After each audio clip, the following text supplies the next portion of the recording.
महाराष्ट्र में माहौल खराब होगा, जिम्मेदारी लेंगी आप? आपकी सरकार है ना, माहौल खराब होगा तो लेंगी जिम्मेदारी? अगर एक व्यक्ति की ओर से 3 मई तक की धमकी दी जाती है तो फिर उस पर बताइए ना क्या करेंगी आप? सुनिश्चित करेगी। एक चीज और रागनी नायक, वो कौन सा मंदिर है? एक सेकेंड मैडम, एक सेकेंड मैडम, मस्जिदों से अजान की आवाज 5 बार आती है और कहीं कहीं 5 किलोमीटर तक सुनी जाती है, कहीं कहीं 5 किलोमीटर तक सुनी जाती है। लेकिन रागनी नायक, वो कौन सा मंदिर है जो दिन भर लाउड स्पीकर पर गाने बजाता रहता है या हनुमान चालीसा का पाठ होता रहता है? बताइए उसके बारे में, बताइए उसके बारे में कौन सा मंदिर है? मैंने अपनी बात किस तरह से शुरू की वो आपको शायद समझ में नहीं आया, क्योंकि आप संविधान की बात नहीं करना चाहती, आप कानून की बात करना ही नहीं चाहती। नहीं, आपने एक सेकंड रागनी नायक, यहाँ पर आप सिखाइए मत डिबेट किस तरह से करनी है, चलेगा। ठीक है, कानून के हिसाब से चलेगा। 2005 में क्या कहा था देश की सर्वोच्च अदालत ने? सुबह 6 बजे तक शोर नहीं मचाया, ठीक है, उसके बाद शोर मचा सकते हैं, उसके बाद मचा सकते हैं रागनी नायक जी।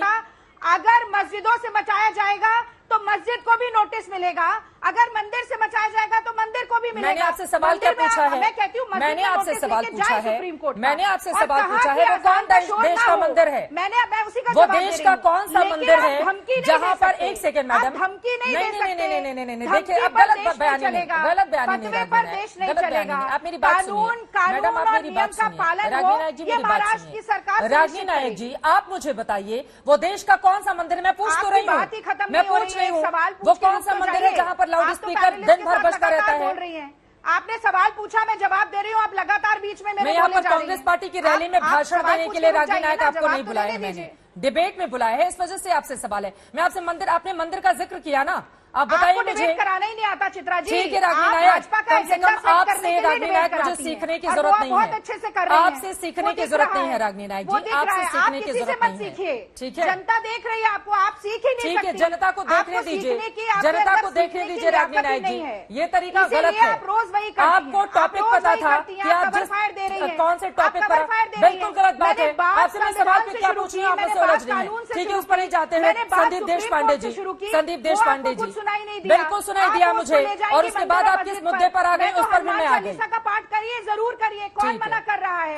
होना चाहिए, पर धमकी देना किसी भी व्यक्ति, किसी भी वर्ग, किसी भी समाज को ठीक नहीं है। तो जो धमकी दे रहा है उसको गिरफ्तार करवा लीजिए। मैं तो मुनि भी नहीं कहता, राज ठाकरे धमकी दे रहे हैं, गिरफ्तार करवा लीजिए। का बलात्कार होना चाहिए, उनको नहीं तो उनके, वो सही लगता है क्या आपको? हो गया ना गिरफ्तार, कितने समय में बजरंग मुनि हो गया ना गिरफ्तार रागनी नायक जी, हमने ही मुद्दा उठाया था, हमने ही मुद्दा उठाया था, हो गया गिरफ्तार वो, ठीक है? ये दोहरा चरित्र मत दिखाइए। संदीप देश पांडे जी सीधे आपके पास आते हुए आप अपनी राजनीति को चमकाने की कोशिश कर रहे हैं क्या? जब महाराष्ट्र में, ठीक है मैडम, ठीक है, ओके, देखिए हमने ये बात, ये देश पांडे जी, ठीक है, ओके, अपनी राजनीति चमकारी है एमएनएस, महाराष्ट्र में इस समय सबसे पीछे हो गई है इस वजह से। आज से अजान तो हो नहीं रहा है, अजान तो बहुत पहले से हो रहा है। अभी मैं बात करूं या नहीं करूं? बोलिए बोलिए, यहाँ पे मत धमकी दीजिए, बोलिए बोलिए बोलिए बोलिए। अरे धमकी कहाँ दी आपको? मैंने पूछा कि मैं जवाब दूं या नहीं दूं? क्या आपका सवाल खत्म हो गया तो मैं जवाब दूं? बहुत बढ़िया, बोलिए बोलिए। नहीं, देखिए बात ये है जब हमने ये कहा है कि सुप्रीम कोर्ट का, हमने जब ये कहा कि सुप्रीम कोर्ट का जो आदेश है उस आदेश का इम्प्लीमेंटेशन होना चाहिए, और हमने 3 मई तक का समय दिया। इसमें धमकी देने की बात कहाँ आ गई? हमने ये कहा कि अगर सुप्रीम कोर्ट के आदेश का पालन नहीं होता है, और राज साहब का भाषण आप गौर से सुनिए, उन्होंने कहा ये मामला धार्मिक नहीं है, ये मामला सामाजिक है, क्योंकि हमारे यहाँ आप आके देखिए सुबह 5 बजे जोर से अजान की आवाज आती है, कोई बूढ़े लोग सोए हुए रहते हैं, कुछ बच्चे सोए हुए रहते हैं, किनका वर्क फ्रॉम होम रहता है, किनका नाइट, इस प्रकार से हर एक को डिस्टर्बेंस हो जाता है, ना कि सुबह सिर्फ 5 बजे, दिन में 5 बार। तो हमने ये कहा कि भाई आप आवाज कम वॉल्यूम पे रखिए, जो आपको कानून के तहत आपको जो अनुमति मिली है वो 50 डेसिबल के नीचे की अनुमति मिली है, आप वो आवाज रखिए, लेकिन ना गवर्नमेंट उनके ऊपर कोई नोटिस दे। अरे आप तो मौलवियों को बुलाकर 3 बजे तक बता रहे हैं कि उतरवा लो लाउड स्पीकर, इसमें आवाज कम करने वाली बात कहां पर है? आप तो कह रहे हैं कि 3 मई तक का अल्टीमेटम दे रहे हैं, उतार लीजिए, वरना फिर माहौल खराब होगा तो हम जिम्मेदार नहीं होंगे। ये तो धमकी हो गई ना देश पांडे जी।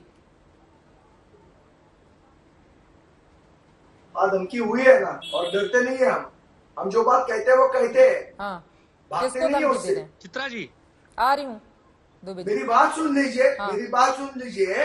हमने ये कहा कि 3 मई तक आप लाउड स्पीकर को बंद करा दीजिए, क्योंकि 50 डेसिबल के नीचे अगर आवाज आपको रखनी है तो लाउड स्पीकर काम में नहीं आएगा। ये सुप्रीम कोर्ट का 2005 का फैसला, अचानक से 2022 में आप लोग जो जग रहे हैं, इसके पीछे की वजह समझ में नहीं आ रही है। एमएनएस कब बनी थी?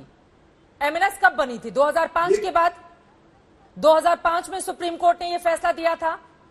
आप लोग को 2022 में लाउड स्पीकर मस्जिद के ऊपर अचानक से याद आ जा रहा है। रिलेवेंस आपकी खत्म हो गई है पॉलिटिक्स में महाराष्ट्र की, इस वजह से ये सारे कवायद है। अगर आपकी बात खत्म हो तो मैं जवाब दूं।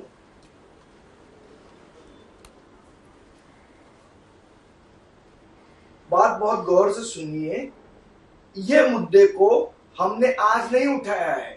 अगर आपने हमारे थाना की रैली देखी होगी तो आपको पता चल जाएगा कि ये मुद्दे को हमने किन बार उठाया है। और हर बार हमने जब भी ये मुद्दे को उठाया है, हमने ये साफ तौर पे किया है कि कानून अपना काम करे। लेकिन अगर कानून अपना काम नहीं करता है तो उसके बाद इस प्रकार की हमें भाषा का इस्तेमाल करना पड़ता है। अगर कानून अपना काम करता तो हमें क्या पड़ी थी?